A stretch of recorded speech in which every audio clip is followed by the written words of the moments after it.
Good evening, friends. It's another episode of Kirby Russia, coming to you live. Strangely, I said the evening, but it's the middle of the day, and we're going to talk about the St. Petersburg Economic Forum. We've already talked a little bit about some stuff like the American Village and some other aspects of immigration.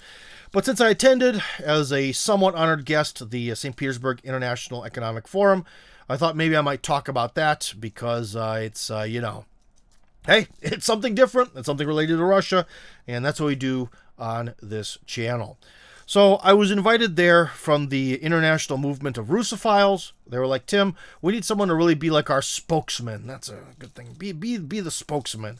And we'll cover your trip and all that, and you help us out. So cool. Although a little bit ironically, I didn't really do any public speaking while I was there. It mostly was kind of helping out some, let's just say, very big VIPs with their time in St. Petersburg. In fact, for many of you, you might be impressed or I don't know what the proper term would be, maybe jealous, but I got to spend a lot of time with Larry Johnson, the former CIA, former State Department analyst who contributes to Judge Napolitano's amazing YouTube channel. So Larry and I got to spend a lot of time together, talk shop, and I found that very interesting. I should have gotten the chance to spend some time with Scott Ritter and Judge Napolitano, but as you guys heard from the sort of scandal revolving them and their trip to Russia and how that didn't work out, you know why that didn't work out. So yeah, there were also some big time Chinese businessman, Ken Lee. There's a few famous Chinese businessmen named Ken Lee, but this is the Ken Lee who's in the media. So it was very interesting to talk to him, as well as a prominent professor in a Chinese university, I believe economics professor Zhang, some Indian journalists, Middle Eastern journalists, and the grandson of Nelson Mandela. Got to meet him, which was very interesting. A tall guy, a very well-spoken guy as well.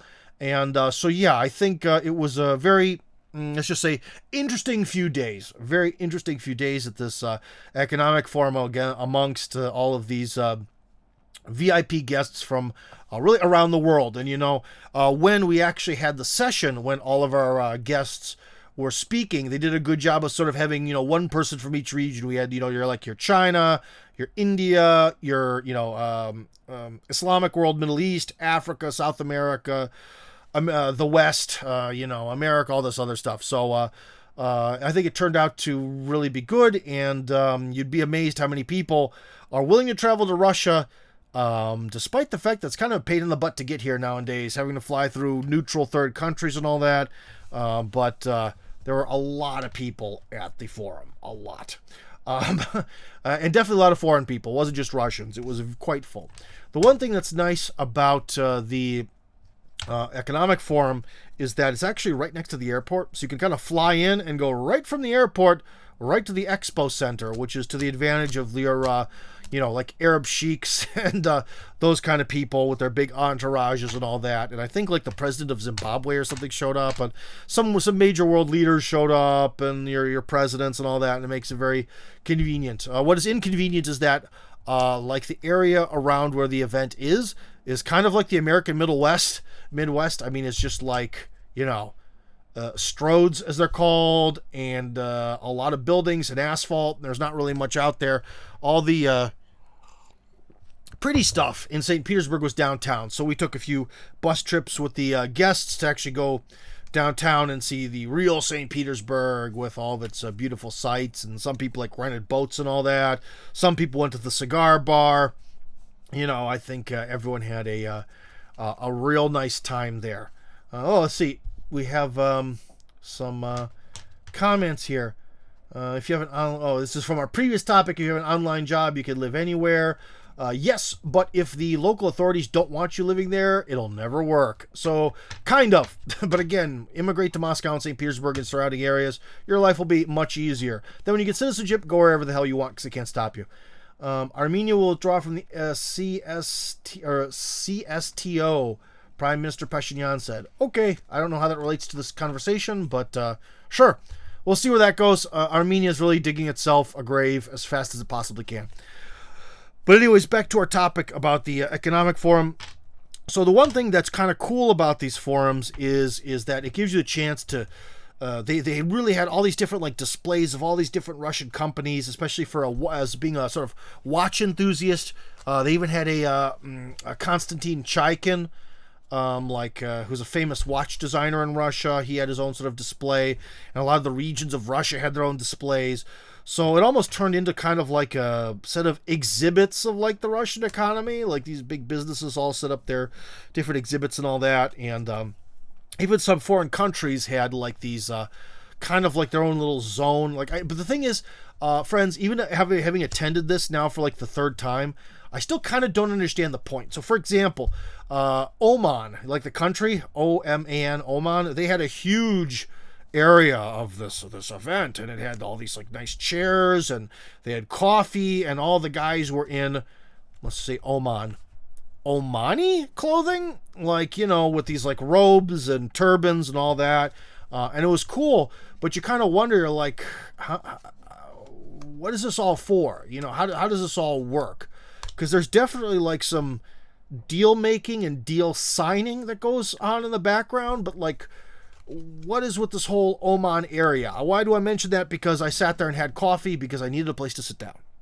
And I think that ultimately with these events, you know, these huge companies like Sparebank, they have this huge, you know, exhibit with all the stuff that they're doing and all that. Who, you know, kind of like, who are they selling to? You know, I don't know. Don't know. So with these forums and stuff, all I do know is that there's a lot of stuff being signed, a lot of handshaking, and somehow millions of dollars are being invested, but you wonder how. You really wonder how. So it's kind of a cool environment. I would really recommend everyone going, except it is definitely a high security environment. So not exactly the easiest place to get into. And I do believe that most people have to pay. I didn't have to pay because I was an honored guest. Again, even though I didn't get to speak. That was kind of sad. That was sad. You know, I really like public speaking.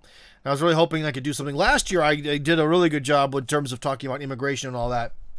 But this year, no Tim. Tim was too far down on the guest list. They had other people instead of me. Sadness, pure sadness.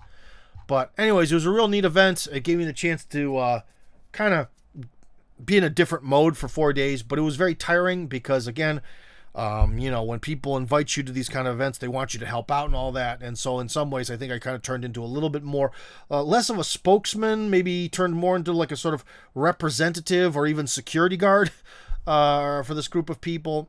And it was still neat, but I was still very busy. I mean, it was very, very active, like wake up in the morning, be active all day till like midnight, and then do it again the next day. That sort of rock concert kind of mode there. But it was cool. I don't know if you guys had any questions about the St. Petersburg Economic Forum.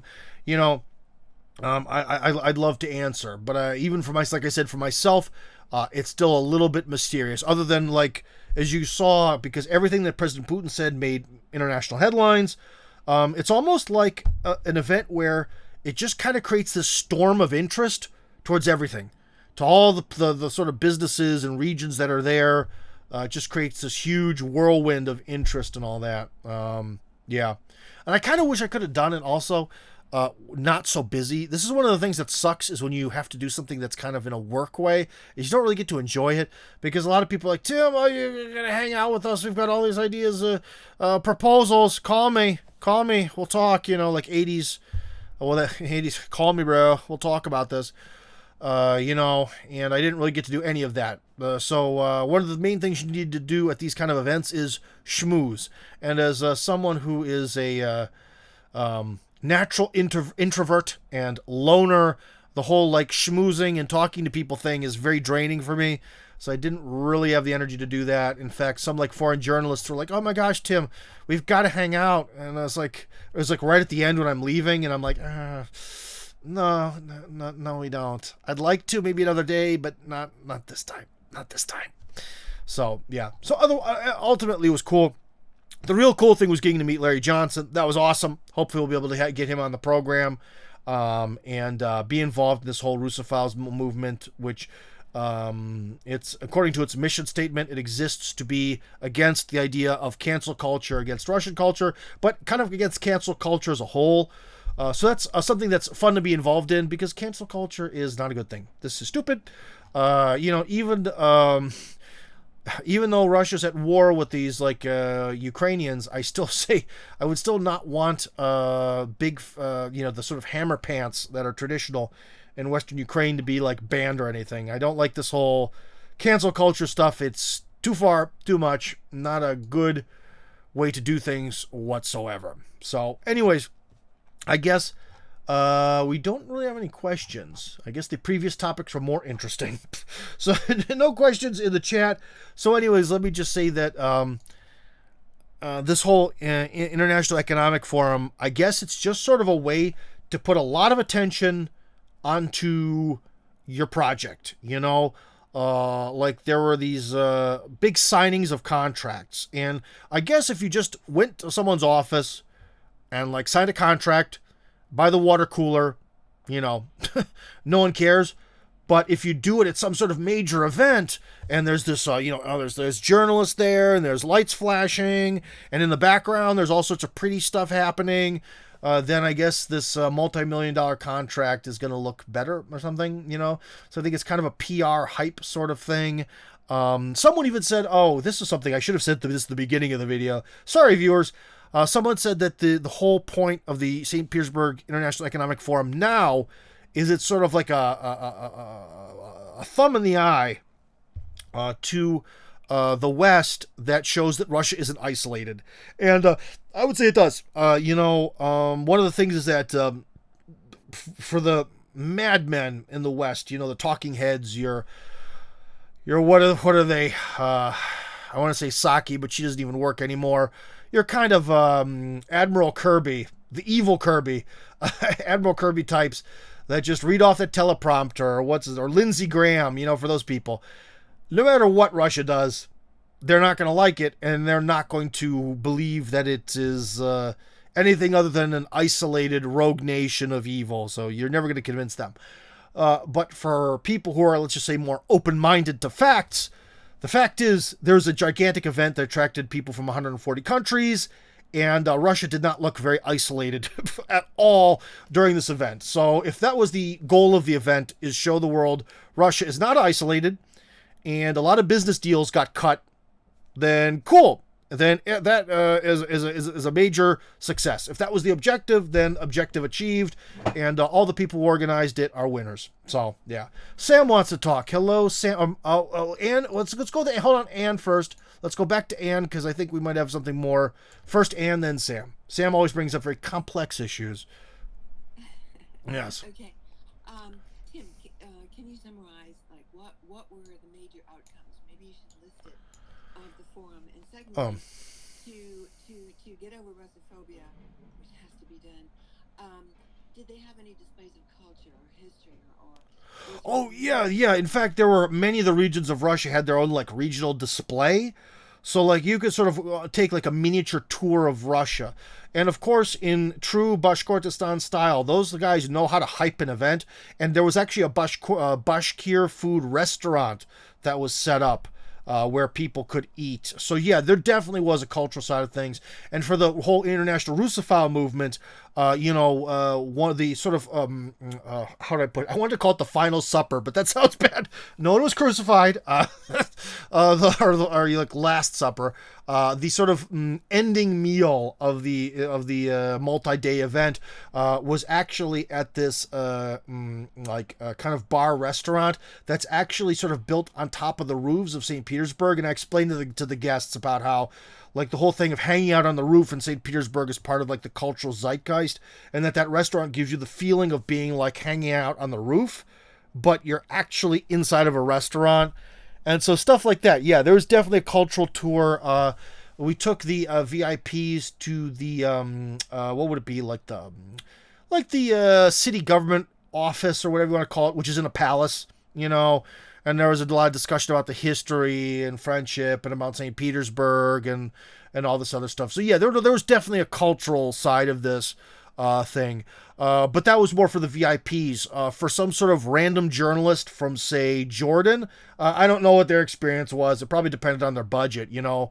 And because the event is very convenient from the standpoint of the being close to the airport, that's good. But it's very bad in terms of, like, seeing St. Petersburg because it's so far away. It's kind of like, you know what I mean? Like, it really does look like the airport in, like, Columbus, Ohio or Pittsburgh, Pennsylvania. You know what I mean? Just sort of like this weird airport that's just out in the middle of nowhere, and there's a bunch of roads around it and some KFCs, you know? So you didn't, it's really not a great location culture wise for the event.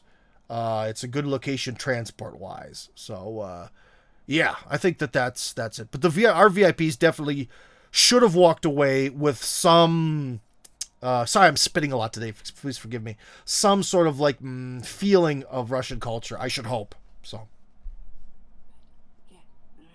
All right, thanks for calling in. Okay, Sam, what do you got for us today? Sam, you're always full of surprises. Hey Jim, yeah, maybe just a simpler question today. I work in agriculture and construction. So, coming in at the age of 40, let's say I have 15 more years of work in the construction field. What are the, like, is there something like Social Security that builds up for your retirement the more years you work? What's the workman's comp situation like in case of an injury? What's there to look to in terms of, like, safety network? Oh, okay, that's an interesting one. Okay, Sam, wow. All right. Oh, this is kind of not really connected to the St. Petersburg Economic Forum, but if I were to cut off the video here, it would look like I'm trying to dodge the question. So let's do that here.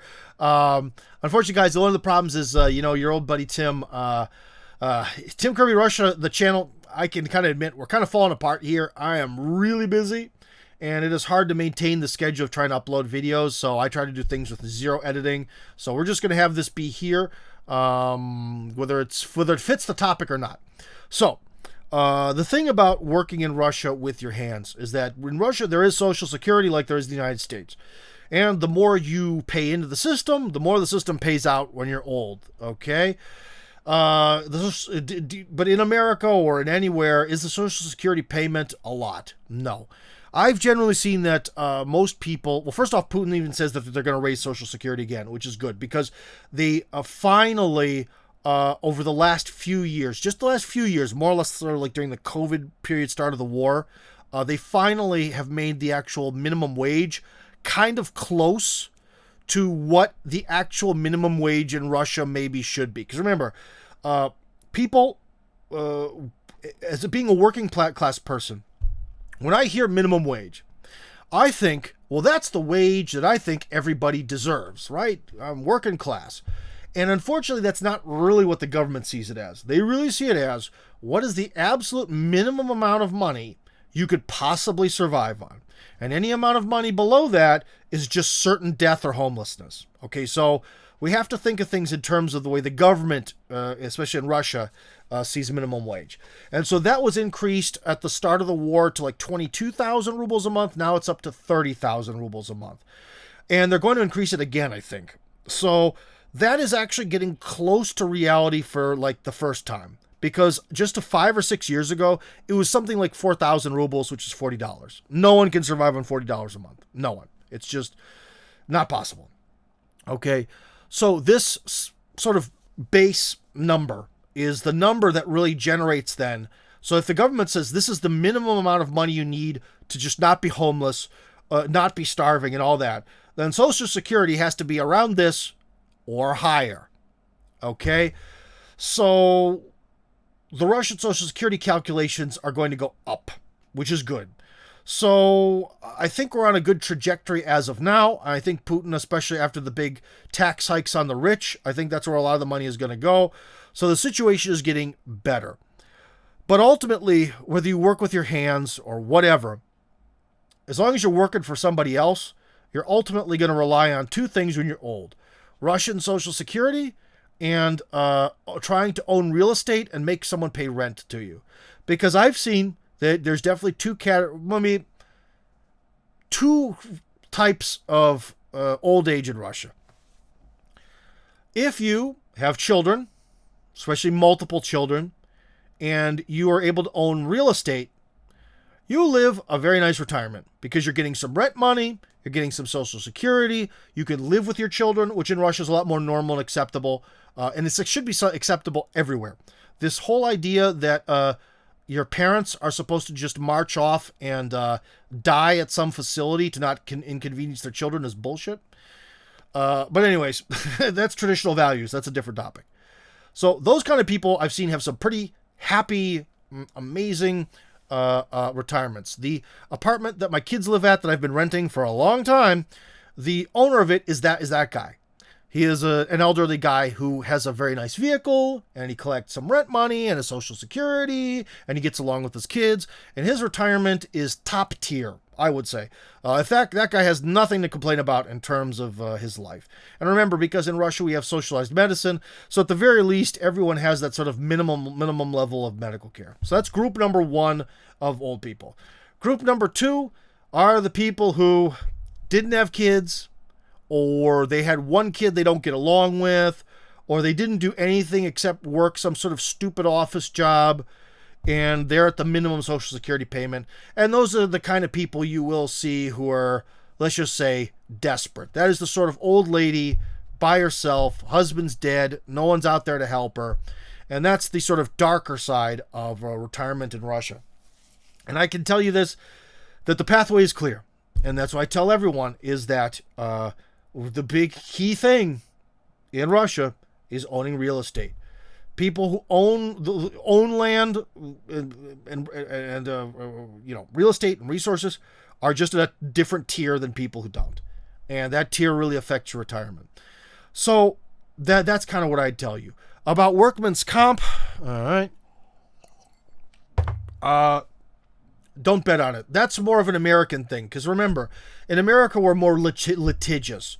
So in America we have the thing where you can sort of, if you're honest, the problem is with workman's comp is it's kind of I've seen both sides of it. Should there be something, you get horribly injured at a factory, should you be compensated? Yes. But I've seen a lot of people just say, milk the system. In Russia, from what I understand, there is nothing, because they have the socialized medicine. So essentially, the employer really isn't obligated to pay you off.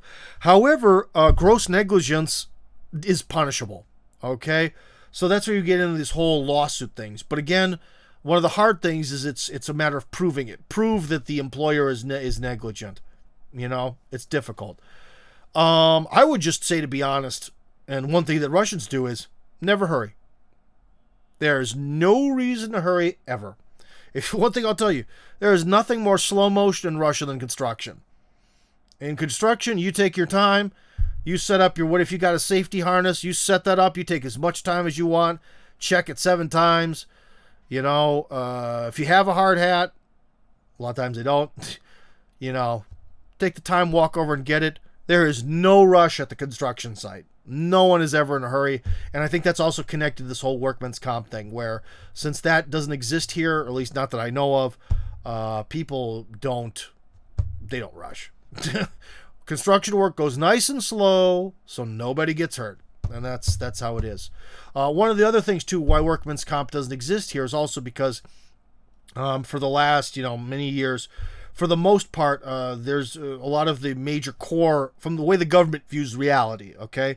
From their view, when they think of a construction worker, they think of the migrant workers from Central Asia. And in their opinion, fuck them. Let them bleed out. Who cares? And that's the honest truth. I can tell you for a fact that I do know someone who witnessed a horrible, horrific injury at a factory, but the guy was an illegal migrant worker, so no negligence. He just bled to death right there. That's it. Problem solved. So that's one of the things you kind of have to think about is, that's definitely going to change, though. Because already Putin's making deals with the Koreans, with India and other countries. The whole migrant worker thing, because it has been so obviously exploitative, it's probably going to come to an end. So, yeah, that's kind of how things are out here. So, yeah. And it also really depends on your employer. But then again, when you have socialized medicine, things aren't too bad. Okay, so Sam, I hope that answered your question. That was definitely off topic for the St. Petersburg Economic Forum, but hey, what can I say? Maybe there's some questions in the chat. Let's see. Speaking of construction, a channel called Russian Migration made a guy called Tofurius Maximus Crane shows massive construction in North Ossetia. Okay. I'll look that up. Maybe that is the case. I don't know. Let's see. Is there something like that on YouTube? I don't know.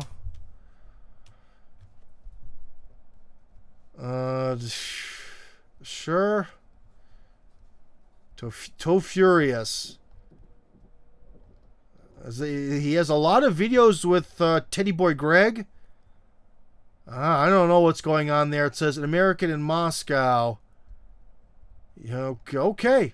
Sorry, I'm not familiar with this guy, but I have nothing against him, and I wish him the best. So, but I don't know who he is. So, oh, he was interviewed by RT. Okay, there you go. So, all right. Yes. And but also one thing, Bakani, about construction. It's a shame we didn't make this a construction stream. We have so much to talk about. There's massive construction everywhere. Every city that I go to in Russia, where we fly in to film one of these videos, maybe with the exception of well, no, there's actually was big construction in Anadyr, which is the capital city of Chukotka, the place that's across from Alaska. So I was wrong. There's big construction everywhere, guys. Everywhere. Krasnoyarsk, Sakhalin Island, Vladivostok, Dagestan, the whole frickin' Dagestan, Chechnya, Sochi, where else? Tula. Everywhere there's a lot of construction, guys. Everywhere. Why do you think the construction costs in Russia doubled over the last 4 years? There's huge construction across the whole country. Everywhere. So, it's not just North Ossetia. It's not at all. Not at all. That is one thing that I can definitely tell you is going on in Russia. A whole lot of concrete or cinder blocks, whatever the hell you want to call them, are being made. So, yeah. So, and the American Village is getting built too. Yay! So, anyways, but getting back to our topic, if anyone else wants to call in while we still have time, about the St. Petersburg Economic Forum. Maybe I'm not relaying the proper interesting information about it. It's kind of one thing to look at this thing as from the standpoint of being a major business person, and another thing to look at it from the standpoint of being, again, spokesman of an organization, or like I said, sort of in some ways almost like a bodyguard. Things look very different. Very different, but it was a jazzy show. It was definitely interesting. All the big businesses in Russia had all of their lovely pavilions set up, as did a lot of foreign countries. Like I said, the entire country of Oman was there to say, hey, Oman wants your money, baby. So yeah. Here's a question. This is about Armenia. Whatever happens, call the Russians. The Russians come. He's sort of saying that eventually, no matter what Armenia does, the Russians will come and solve the situation. Yeah, I think even in some ways, just today I saw an article that now the Georgians finally want to reestablish diplomatic relations with Russia after all these years since the war in Georgia. So eventually, Armenia and Georgia will close off on geopolitics. We went from the St. Petersburg Economic Forum to construction and maybe to an extent retirement. And now we'll finish off with geopolitics, because on Tim Kirby Russia, we do whatever the F we want. The land of the free, baby. Is that Armenia and Georgia are always going to be stuck with this tough question. There are two Christian countries in the Caucasus Mountains. And who are they surrounded by? Not Christians. The Armenians are very, very pressed against, the Turks. And the Armenians believe that the Turks absolutely, let's just say, put them to the knives in 1915. And they want nothing to do with the Turks. Even if the religious question wasn't on the table, it's now a personal question, regardless of religion. And so, what are they going to do? What are these two tiny mountainous countries going to do? Well, are they going to side with some sort of Middle Eastern forces, which are generally a little weaker, poorer, different religion, or are they going to side with Russia? And there you go. They are naturally, no matter what happens, I think both of them are going to gravitate back north. Too many ties, too many connections. Do you know how many Armenians are here in Moscow? There's so many people with Armenian last names. There are so many ancient ties to Georgia and Armenia. It's only a matter of time. Given if we again move into a multipolar world where the United States focuses on North America and pretty much exclusively, and doesn't play these weird games of manipulation against the Russians, the Armenians and Georgians are just going to gravitate north, like this guy Sergei Slesarenko sort of says that one day. Don't you think Bakani's asking?